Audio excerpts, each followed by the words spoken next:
Whether that be people pleasing, you don't want to be rude, judged, or criticized, you think you owe them, expect them to return the favor, this is tragic. Or you don't want to miss out on opportunities, and the list goes on, really. What up? My name is Qahir, and today we're going to talk about the art of saying no, specifically why it's important, paying attention to vibrations, and how to say no without feeling guilty.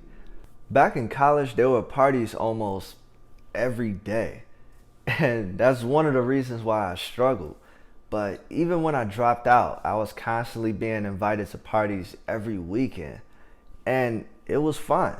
I mean, I had fun in the moment, and in reality, no one forced me to go. But there was this, thought in the back of my head of missing out, or what if they don't want to be friends with me anymore?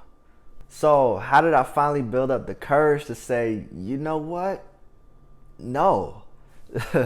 Everyone has two sides, right? And that's not necessarily a good and a bad side. I like to think of it as a balance. And for me, that's a chill side, and then there's gritty.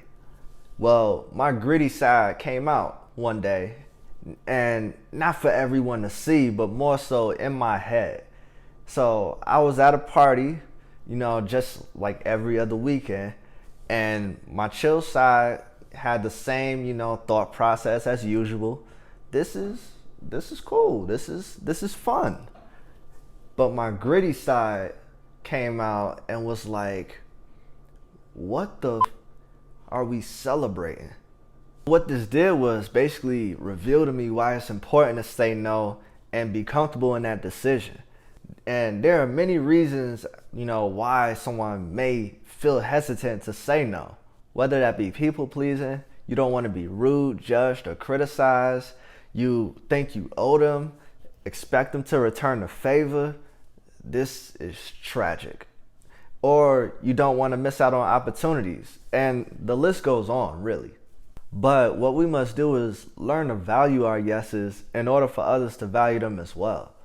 I mean, it's actually more respectful to say no up front because you're not wasting yours or that other person's time. And that respect should be reciprocated. If it's not, then that relationship is not beneficial in the first place.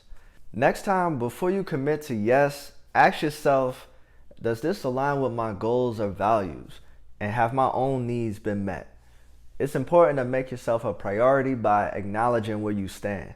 Which leads me to pay attention to vibrations, or vibes, or energy, whatever you want to call it, right? Regardless of the reason, it's important to listen to your gut instinct and allow that to guide your decision. As you're asked to commit to something, listen closely to that initial gut feeling that you have about the situation. And this doesn't necessarily mean that what you're being asked to do is a bad thing. This is simply tapping into vibrations. That initial, do I really want to say yes?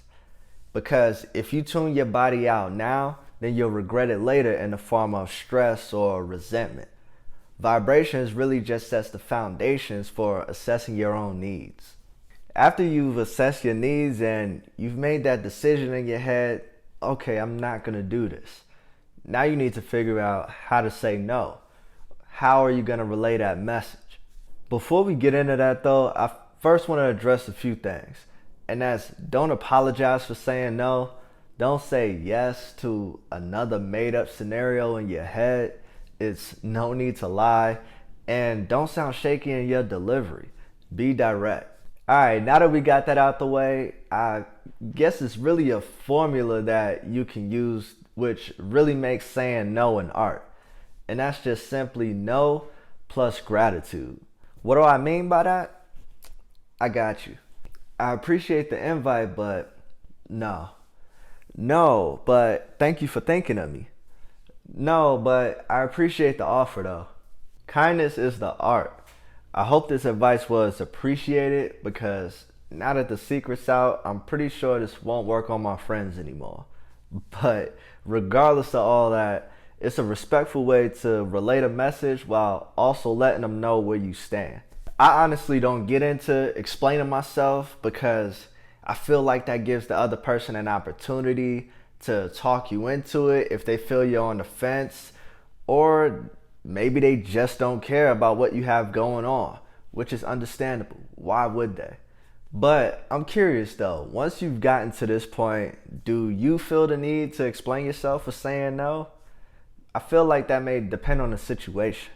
If you vibe with my content, make sure you go ahead and subscribe, and I'll see y'all in the comments.